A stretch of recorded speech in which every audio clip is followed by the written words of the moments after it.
It's Anthony Fantano here, the internet's busiest music nerd, doing another album review, Bibio's Mind, Bokeh, an album title photography nerds can unite under. This is Bibio's 6th LP, although I don't know if I would call The Apple and the Tooth its own album.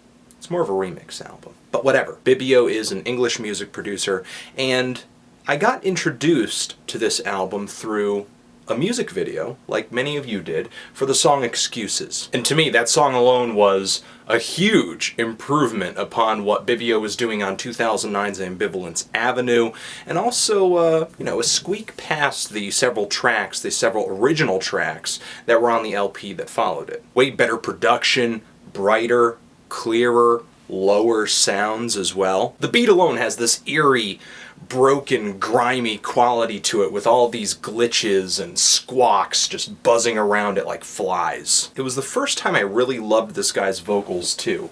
The weird distant effects on it made it kind of sound like a robot.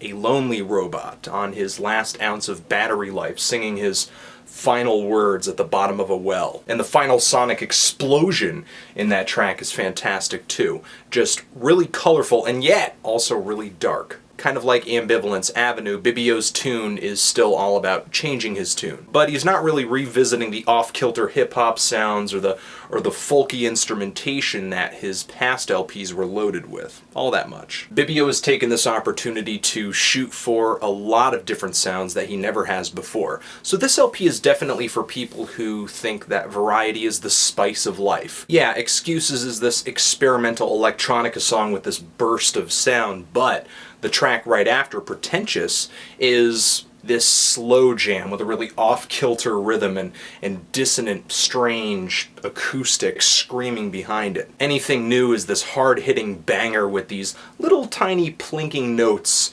just carrying away in the background. Kind of sounds like a combination of a marching band and an honest-to-God dance floor banger. And the track closes out with this nostalgic sax and wah-wah solo, but the repetitive beat does kind of eat away at my soul a little bit.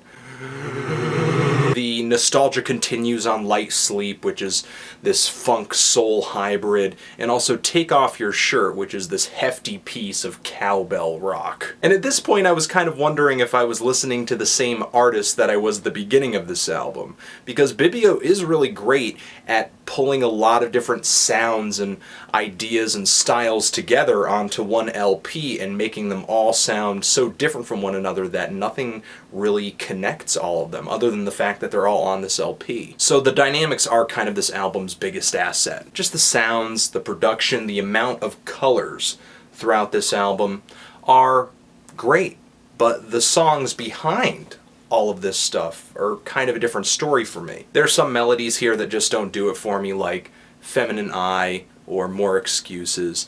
And in the case of Take Off Your Shirt, or some other tracks too, the style that Bibio goes for, or, is trying to encapsulate or just recreate, kind of ends up sounding like a generic rehashed version of the original. Like Light Sleep, for instance. The solos, the synthesizers on that track, there are a lot of synthesizer solos on this album that are like that.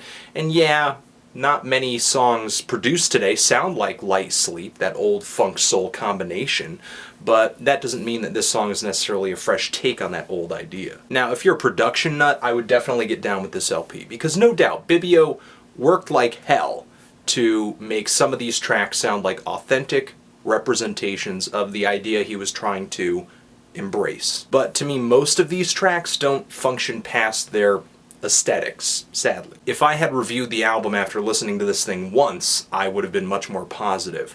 But listening to this thing again and again and again, I started to see that past the style, there wasn't much to fall in love with. I don't want to feel that way, but I did. I'm feeling like a strong 5 on this thing. It is fun to listen through this thing and see all the ground Bibio covers, but I have a difficult time coming up with reasons to revisit, I guess. What do you think of the LP? Do you love it? Do you hate it? Why do you think it's the strongest thing Bibio has produced? And also, what should I review next? Anthony Fantano, Bibio, Mind Bokeh. Hope I pronounced that correctly. Forever.